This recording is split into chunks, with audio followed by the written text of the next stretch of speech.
Akalar, hozir buni ko'rdik. Bu ikkinchi oilamiz. Endi semya nasib bo'lsa, bunlar yazib cho'zibdi, ramka berish kerak ekan. Ozgincha ulgurmagandim hammasini ko'rib chiqishga. Kimga bo'lsa kerak cho'zgan ramka so'raganda bu. Yaxshi ham asal qo'ygan, asal bilan perga qo'yibdi. Urug' qo'ymabdi.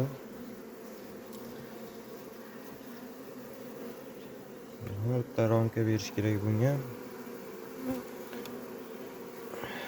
Nimaga so'ragan ramka? Tuxum qo'yishga, pergaga, yana shirakga ozgina joy yetmagan. Mana bu ramkalar o'zi shira bilan to'lgan ekan. Qolganlari perga bo'lsa kerak. Bu tarafida perga bilan to'lgan ekan. Asta ramka qo'shib beramiz bunga hozir. Rasplot.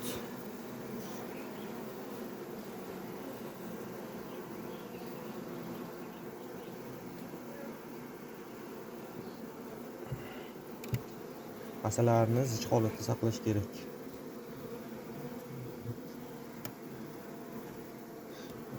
Menimcha bunga 3-dan ramka bergandim. Shunga asalarchi akalar, sizlarga savol. Sizlar sushni qaysi ramkadan keyin berasizlar? Oxiridanmi, boshidanmi, o'rtasidanmi, 3-danmi? Men 3-dan beraman har doim. Shunda yaxshi urib qo'yadi. Bu o'zi urug' qo'yib to'ldirgan ekan, shunga ramka so'ragan. Hozir 3-dan yana bitta ramka berib qo'yaman. Bunisi ham rasplot, bunisi bu asalli ramka bo'lsa kerak.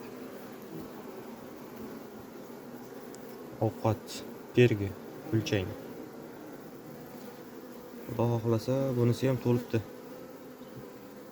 Bundan kuchsiz urgandim, kuchsiz oilaga berdim rasplotini, shunga uncha rasplot kamroq, arz ko'p bo'lgan ular.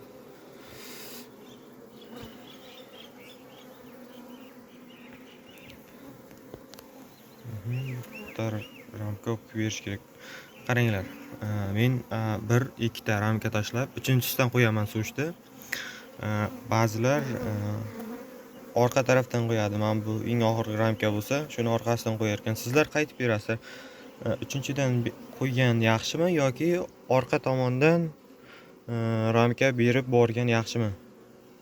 Siz nima deb o'ylaysiz? Siz o'zingiz qaysi uslubda asalar boqasiz?